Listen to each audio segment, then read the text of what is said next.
Guys, today we're going to be reacting to his YouTube story. Let's see. I used to believe my mom when she told me it was cool to have cerebral palsy. Every day I'd walk into class with my canes and everybody would stare at me. But no matter what, my mom told me they were just jealous of me. But when I got to high school, it all changed. The teachers could only protect me from the bullying for so long. And when the principal's son, Brad, saw me, I was his next target. He'd pretend to push my canes every time I'd walk into Mr. Regley's class, and everyone would laugh. But every time, he didn't do anything. He knew he'd get fired if he yelled at the principal's son, so he just kept quiet. I left class crying, but when I got home that day, my mom had a surprise for me. She handed me a box, and when I opened it, I saw she had bought me special shoes to help me walk. I wouldn't have to use the canes anymore.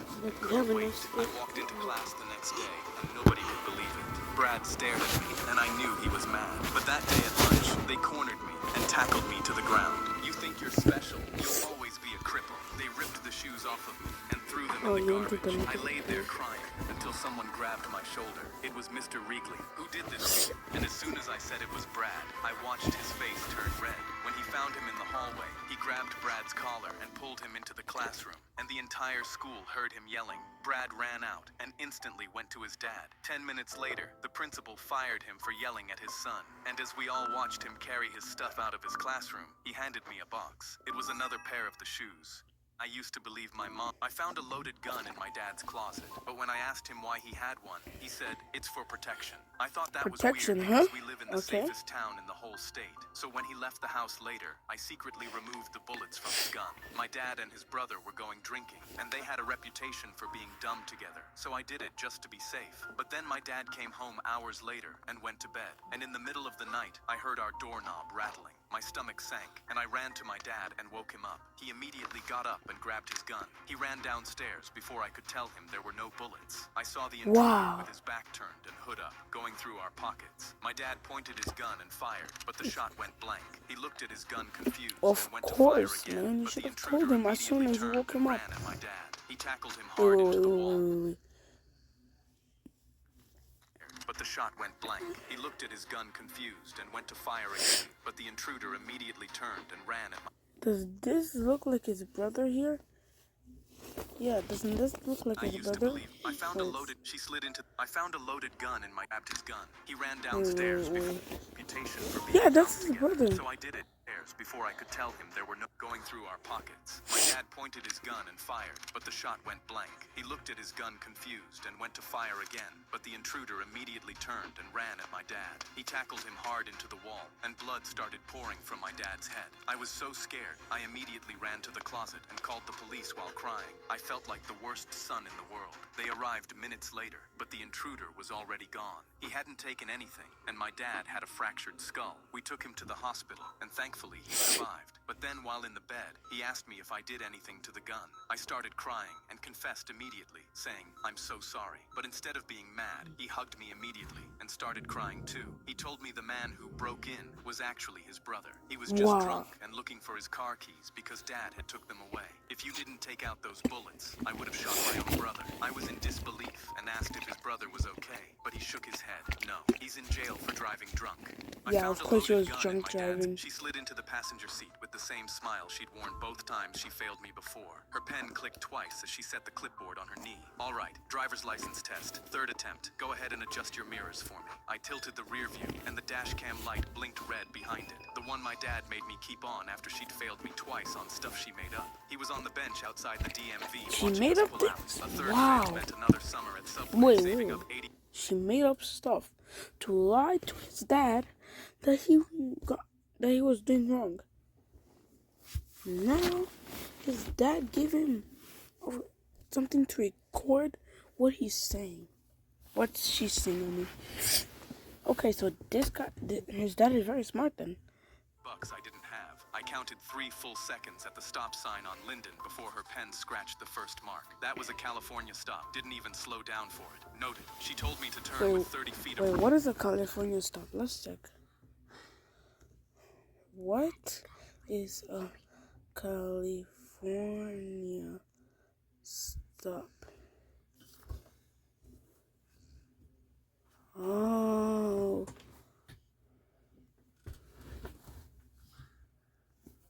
Okay.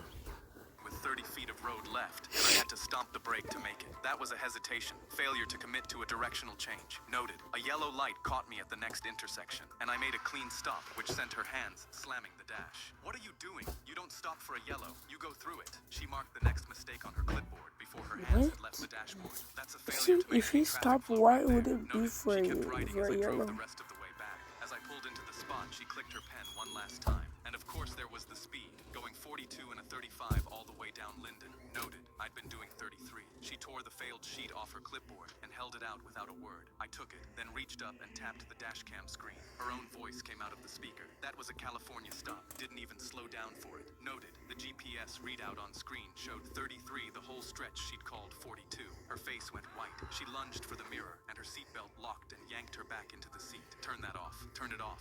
Dad was already walking across the lot toward the car. I opened my door and stepped out. Mirrors are perfectly adjusted, sweetheart. Dad pulled the dash cam off the mirror and held it up as he walked her back inside. The supervisor watched the footage twice and fired her before we left the building. She was still crying at her desk when they escorted her out. Clipboard in her lap, pen clicking in her hand. Yeah, she lied. She lied. That's good karma.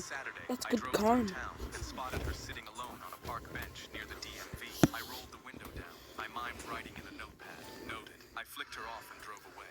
She slid into. I pulled up our group slides, knowing every single one was empty. It was our AP history final, a 5-person group presentation worth 30% of our grade. I split the work up and sent everyone their section. One kid pasted a random YouTube link, and nobody else ever opened the Google Slides. So I built the whole thing myself, because I wasn't about to fail over people who didn't care. The day before the presentation, my group was bragging to everyone about how good our project was going to be, like they actually did something. So that night I sent Mr. Callahan proof that I did all of it. He read it and didn't say a word. I saved my own copy, opened the group file, and deleted every single slide. Presentation day, my group walked up and the screen was empty. The first one tried to wing it, but got our century wrong in her first sentence and stopped. The next kid rambled about something that had nothing to do with our project, and the class started laughing. Nobody else even tried. Then one of them turned around and pointed right at me. This is your fault. You were supposed to handle all of this. Mr. Callahan set his pen down and faced the kid who said it. Is that so? He leaned back in his chair and turned to me. Do you have anything? I pulled out my flash drive,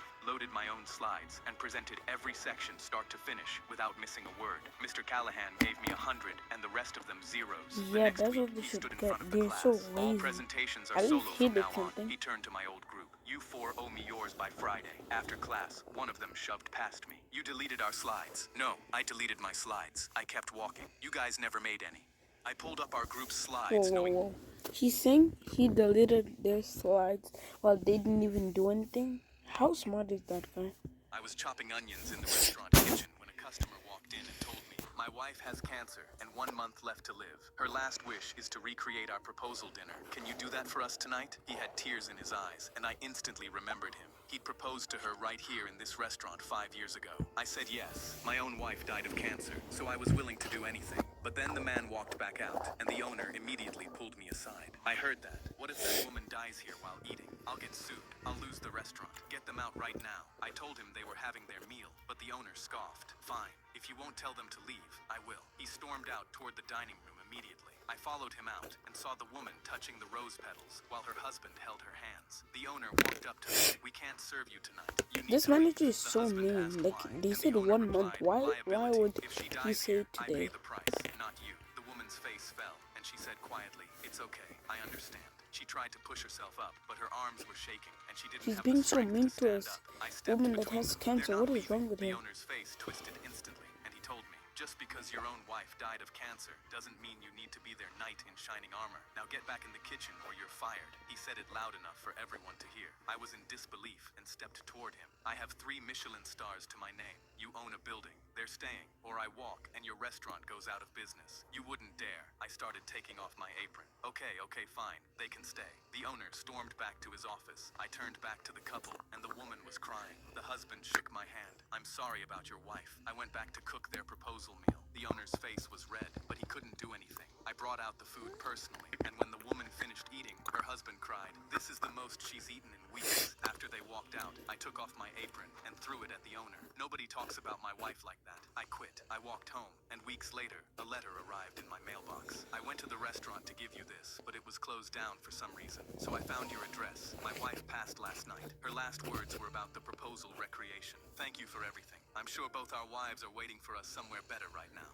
I was chopping onion. My wife came home bawling her eyes out, saying she had something to tell me. My stomach dropped because I have a vasectomy. Now he looks but different. For the last 3 months, her belly has been slowly getting bigger. We hadn't spoken about it because I didn't even want to entertain the possibility, but now I had no choice. She sat me down and told me she just went to the doctor and they told her she was pregnant. I instantly flipped out, standing up and telling her to get out. She grabbed my arm. I never cheated. I swear I don't know how this happened. I asked her if she thinks I'm an idiot and went into our room to start packing her things, but she followed me in. I couldn't do this to her. I made her take a pregnancy test on the spot, which she happily did, but when it showed positive, she dropped on the floor crying. That's impossible. Please believe me. This went on for a week, her insisting she didn't cheat, and me telling her to then explain the child growing in her belly. She never could, and every time she took another test, it was positive. I ended up staying at a friend's house to be away from her, but 3 days later, she showed up at his door. Her hair was thinner from the stress, and she had visibly lost weight because her appetite was so low, but her belly had actually grown a little. She pointed to the mini lie detector test in her car, saying she'd just spent her work bonus on it and wanted to take it right now to prove she never cheated. I hooked her up and spent an hour grilling her. Somehow, she was telling the truth. Every time she said she didn't cheat, the test buzzed green. I was convinced she rigged the detector or something, but eventually agreed to drive with her to the hospital to get a second professional opinion. I felt like the world's biggest idiot explaining to the doctor that I have a vasectomy, but my wife is pregnant and we don't know how. He ordered an ultrasound first to confirm the pregnancy. They put the gel on her belly, and then the machine lit up. What we saw wasn't a baby. It was a 3-pound tumor in her stomach, signaling stage 4 ovarian cancer. That's why her hair was thinner and why she was losing weight. My wife came home bawling. While I was at the zoo, someone yelled, "Oh my God, he's gonna fall in." I turned around. What? Who? I realized my son Tommy wasn't next to me, and that's when I saw where she was pointing. He was climbing over the top of an enclosure. "Tommy, what the hell are you doing?" He looked over at me. "Look, Dad, I'm gonna feed them." Someone shouted, "They're gonna pull you inside. Get down from there." And that's when I saw the banana. I looked over and saw the sign, silverback gorillas. I started pushing through the crowd, but everyone was just filming instead of helping. "Tommy, get down from there. Look, Dad, it's Donkey Kong." The huge gorillas were walking over to him now, wanting the banana. I finally pushed my way up to the glass, but Tommy was too high on top of the wall. The gorillas beat their chests, screaming for the banana. "Tommy, put the banana down and get off the fence." But he wasn't listening. He thought they were friendly. He started waving the banana around. The gorillas started jumping for it. My heart was racing. I had to do something. I started banging on the glass, trying to scare them away. "Hey, back off! Get away from him!" But banging on the glass only made things worse. The gorillas got more agitated. "Tommy, get the hell down right now! I'm gonna give them a snack, Dad! Tommy, no!" He leaned forward, stretching his arm out as far as it could go,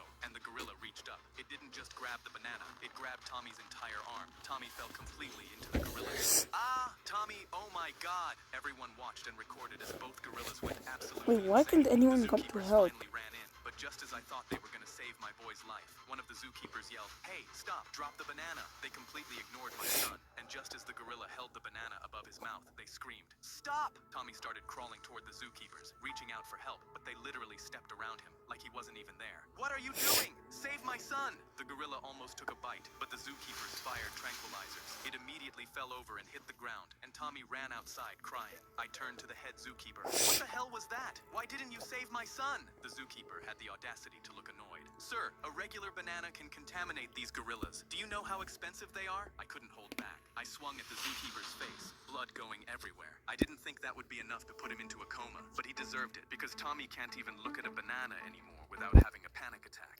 While I was at the my wife texted me. Guys, we might have to end the video, guys. So say goodbye, Rain. Say goodbye, everyone. Goodbye. At the count of three, we all say peace. 3, 2, 1, Peace.